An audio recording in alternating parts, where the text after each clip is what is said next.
അങ്ങനെ ചുരുക്ക് കടന്ന് ഇന്ന് നമ്മൾ പോകാൻ വേണ്ടിയിട്ട് പോകുന്നത് നമ്മുടെ സ്വന്തം വയനാട്ടിലെ സുൽത്താൻ ബത്തേരിക്കാണ്. അവിടെ ചെറിയൊരു വർക്ക് ഉണ്ട് മുത്തൂസ് കാറ്ററിങ്ങിൻ്റെ. അപ്പോൾ ഈ ഒരു ചോലയിൽ ഓഡിറ്റോറിയം എന്ന് പറഞ്ഞ ഓഡിറ്റോറിയത്തിലാണ് കേട്ടോ ഇന്ന് നടക്കാൻ പോകുന്നത്. നമ്മുടെ മീനങ്ങാടിയിലുള്ള ഓഡിറ്റോറിയമാണ്.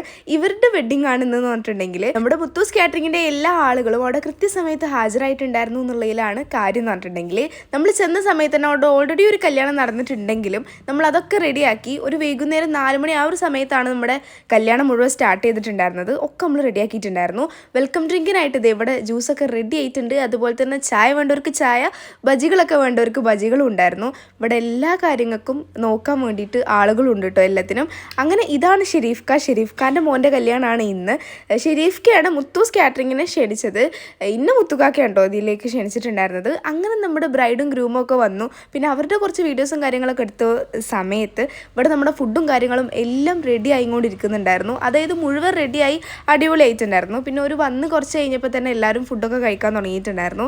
അങ്ങനെ ഫുഡ് എന്തൊക്കെയാണെന്ന് വെച്ചിട്ടുണ്ടെങ്കിൽ നമ്മുടെ ബിരിയാണി ഉണ്ട്, അതുപോലെ തന്നെ കടികൾ കൂട്ടുന്ന അങ്ങനെ ഏതൊക്കെയുണ്ട്. അവിടെ കുറച്ച് പേര് സെർവ് ചെയ്യുമ്പോൾ ഇവിടെ ഇങ്ങനെ ലൈവായിട്ട് ഫുഡ് ഉണ്ടാക്കുന്നുണ്ട് കേട്ടോ. അങ്ങനെ അതൊക്കെ കഴിഞ്ഞ് ഈ മധുരം കുറച്ച് ആവണമല്ലോ നമ്മളിതൊക്കെ കഴിഞ്ഞാൽ. അതിന് വേണ്ടിയിട്ട് നമുക്ക് ഇവിടെ മൈസൂർ പാക്കും അതുപോലെ തന്നെ അടിപൊളി ജിലേബി ഉണ്ടായിരുന്നു. എൻ്റെ ഓൾ ടൈം ഫേവറേറ്റ് മൈസൂർ പാക്കാണ്. അങ്ങനെ അതൊക്കെ കഴിഞ്ഞപ്പോൾ പിന്നെ ഇവർക്ക് ഫുഡ് കഴിക്കാൻ പോകണമല്ലോ, അവർ അത്യാവശ്യം ആയിട്ടുണ്ടായിരുന്നു കേട്ടോ. ഇന്നത്തെ വർക്ക് എന്തായാലും ഒരിക്കലും മറക്കാൻ കഴിയാത്തൊരു അടിപൊളി ആയിട്ടുണ്ടായിരുന്നു എന്നാണ് എൻ്റെ ഒരു വിശ്വാസം. അപ്പം ഇത്രേ ഉള്ളൂ.